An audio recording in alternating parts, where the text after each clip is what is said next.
Today I'm going to show you how to make rose infused kokum butter, and we're going to need dry rose petals, almond oil, rose absolute or rose essential oil, pink mica, and of course our kokum butter. When we infuse oils, we like to do big batches so you can have extra oil for different recipes.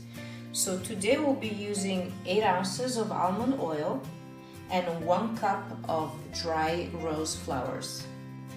We're going to completely cover the rose petals with the almond oil. We have the oil and the roses infusing in a double boiler system at low heat. It will be there for at least 2 hours infusing, but 4 hours is ideal.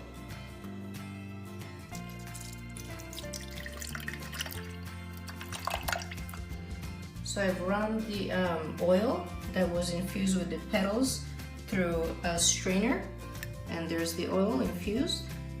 It smells delicious. Those little speckles are leftover flowers. If they bother you or you don't want them, you will just strain it again through a coffee filter or similar cloth. And here we have 3/4 of a cup of the rose infused oil and 1 cup of cut up kokum butter. We have the kokum in our usual double boiler system, and then we're pouring in the oil and let it all melt. Here is our melted kokum butter and the rose infused oil. I will put it in the freezer for about half an hour until it is partly solid. So here it is. I took it out of the freezer. It was there for about an hour. So you want to leave it between 30 minutes to an hour until it mostly solidifies, but it is still soft to the touch. And you can tell from my fingerprints that it is soft to the touch. So now it is ready to be stirred or whipped. Before we add the optional essential oil and mica, I'm going to stir it up a little bit to make it creamy. I have added rose essential oil and the glittery pink mica.